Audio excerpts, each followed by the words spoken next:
Revive family, it's Michael here again. Hope everyone's doing well. As you know, we had to pause our in-person gatherings through the month of February. We are looking forward to being back in person together soon. But we're also excited because this means that we do get another online Zoom meeting. This one will be happening on Saturday, February 19th at 2 p.m. So we really hope that you can join us for that. We love our times together. For this week's devotional, I'm going to be continuing us on in our series, Becoming Our True Selves, where we go through the book of Ephesians together. Ephesians is a letter in the Bible written by the Apostle Paul to the early followers of Jesus. Now, it's been a little while since we've been in Ephesians together. We had our 2-year anniversary, we had Christmas, and so I'm going to take just a little bit of time to recap where we've been, what we've gone through, and how it leads into our passage for today. So, the letter opens up in chapter 1 by Paul making these grand claims about who we are and what we have in God, that we are blessed, that we are holy, that we are chosen, that we are adopted children. And all of this being a picture of our true self in God, that we are God's beloved. Then in chapter 2, Paul says that this identity that we have in God is not because of anything that we've done, but it is a gift from God, not by our works, but because of God's grace towards us.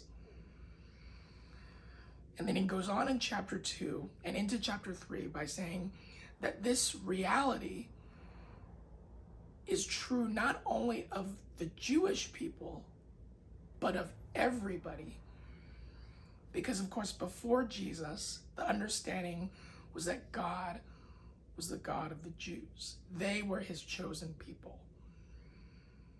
But now Paul is saying that through Jesus, God has taken the two groups, Jews and non-Jews, Gentiles, and made them into one group, one new humanity. And then he wraps up in chapter 3 by writing out this prayer for the readers, that each of them would come to know the deep and vast love of God. And that leads us now into chapter 4, where we pick things up today. And chapter 4 opens by Paul saying this: I, therefore, the prisoner in the Lord, beg you to lead a life worthy of the calling to which you have been called. Now I'm going to pause there because this one phrase helps us to understand the entire framing of the gospel. See, the first half of the letter to the Ephesians is dedicated to Paul declaring these truths about who we are and what God has done. And in all of chapters 1 through 3, there's really only one command that Paul gives to us, and it's to remember. Remember what God has done. Remember who you are because of Jesus. And so then that now leads us into what he says this. After all of that, all of the truths that he declares, he then says, therefore, live a life worthy of what you have received. In other words, now, because of all this, live a life in response to who you already are, what you've already been given. See, it's not do these things and then God will love you. The message is that God loves you unconditionally, with your flaws, with your mistakes, with your brokenness. God loves you. Now, live in response to that love. And so the whole book of Ephesians is structured by the first half being the declaration of the truth of who we are. And then the second half that we're getting into now is, and now what does it look like to live in response to that truth? And this is why we named the series Becoming Our True Selves, because the true self in God is something that we have been given, and it's also something that we are becoming. Let me give a metaphor about this. It's not perfect, but it's kind of like if someone gets married or someone has a kid, becomes a parent. When that person says yes at the altar, or when that baby is born, then that person is now in a new identity. They are married, they are a husband, they are a wife, they are a mother, they are a father. And yet at the same time, I'm sure that most married couples or families or parents would say that the whole process after that is a lot of learning and growing and becoming the fullness of what it means to be a married couple or to be a parent. And the same is true here of the message about our identity in God, that it is something that we have inherently, that God has given to us because of grace, and it's something that we are now learning to fully live out, to put into reality what it means for us to be the beloved. And so, what does it mean? What does it look like? That's what we're going to be exploring now in the second half. And so let's go on to what Paul says. He continues, with all humility and gentleness, with patience, bearing with one another in love, making every effort to maintain the unity of the Spirit in the bond of peace. There is one body and one Spirit, just as you were called to the one hope of your calling. One Lord, one faith, one baptism, one God and Father of all, who is above all and through all and in all. So what does it look like for us to live in response to God's love? It looks like us loving one another and being united and at peace with one another. Now, this probably isn't a new idea. We probably all would say that, yeah, God's heart for us is that we would be one people at peace, loving one another.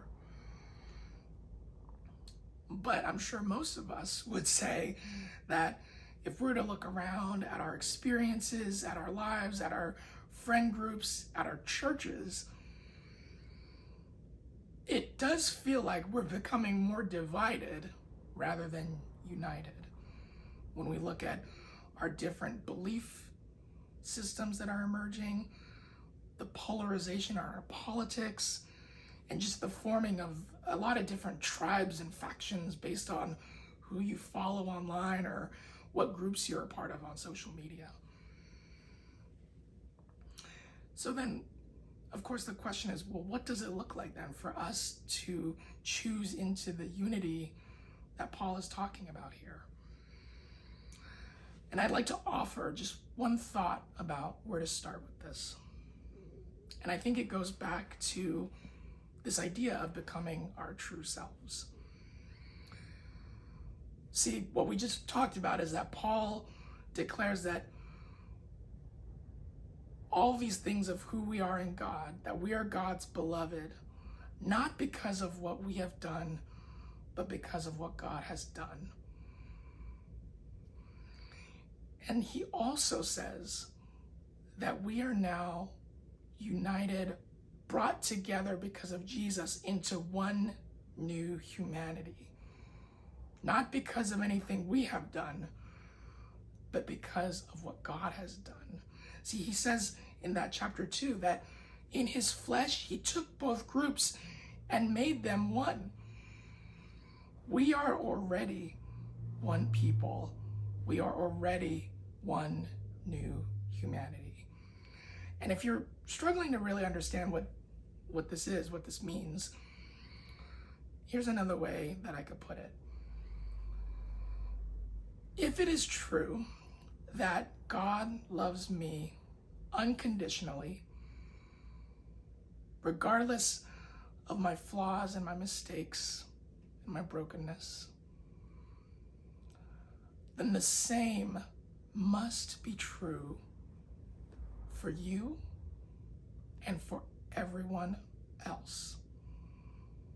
Because all of us have been given God's grace. And so the basis of our unity together is that everyone, each one of us, is the beloved. That's the foundation of our unity together, of being the new humanity, because none of us earned it. It was a gift for all of us. Now, this doesn't diminish our differences, but to me, it helps put them in perspective. See, it's true that we will have very different backgrounds from one another, experiences, beliefs, and it's also true that we can and we do hurt each other deeply sometimes. Still, it doesn't take away from the fact, from the reality, from the truth that I am God's beloved, and so are they. So are you. Now, this is kind of a simple thing to understand, but I think it has a lot of implications into how we actually live from this. So one thing I think it means is that if we're trying to overcome our divisions with one another, maybe the place to start isn't similar interests or similar backgrounds or experiences, but it's in our common humanity. It's in the shared, universal, and yet very personal experiences that we all have of our hopes, our dreams, our struggles, and our fears. Those common human experiences, maybe that's the starting point for us. Another thing that I think this means is that there can't be one single person, not one of us can claim that we have God and someone else doesn't. Because if we go to this place of thinking that God is on our side and not someone else's side, we're returning to that older understanding of God, where God was a God of the Jews and not everyone else.